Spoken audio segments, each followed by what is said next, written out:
నా పేరు రుద్రకోటి సదాశివం, నాయిబ్ బ్రాహ్మణ welfare and development corporation chairman.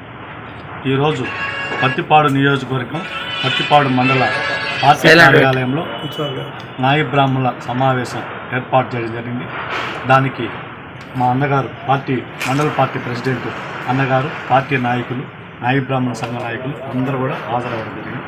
మొదటిగా గౌరవ ఎమ్మెల్యే బోర్ల ఆంజనేయులు సార్ గారికి నమస్కారాలు తెలియజేస్తూ, భారతదేశంలో ఎక్కడా లేని విధంగా ఆంధ్రప్రదేశ్లో 1989 సంవత్సరంలో ఆనాడు విశ్వవిఖ్యాత నట సార్వభౌమ పద్మశ్రీ నందమూరి తారక రామారావు గారు పెద్ద మనసు చేసుకొని నాయిబ్ బ్రాహ్మణుల సంక్షేమం అభివృద్ధి కోసం నాయిబ్ బ్రాహ్మణ ఫెడరేషన్ను ఈ రాష్ట్రంలో ఏర్పాటు చేయడం జరిగింది.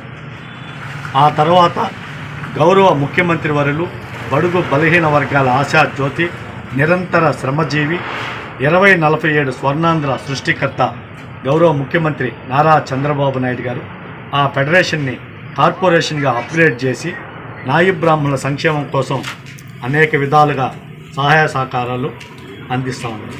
మీరు ఒక్కసారి చూసినట్లయితే ఈరోజు బీసీల్లో కూడా అనేక మంది చేతి వృత్తులు, కులవృత్తిదారులు ఉన్నారు. వీళ్ళందరినీ కూడా ఆదుకోవాలని, బీసీ కులాలను పైకి తేవాలని మొన్న బడ్జెట్లో కూడా ఎక్కడా లేని విధంగా సుమారు 47,000 కోట్లు బీసీల సంక్షేమానికి ఖర్చు పెట్టడం జరిగింది. అదేవిధంగా మొన్న ఈ ప్రభుత్వం, ఎన్డీఏ ప్రభుత్వం వచ్చిన వెంటనే ప్రతి దేవాలయాల పాలక మండలిలో నాయిబ్ బ్రాహ్మణులకు ఒకరికి అవకాశం కల్పిస్తామని గౌరవ ముఖ్యమంత్రి వర్యులు చెప్పడం జరిగింది.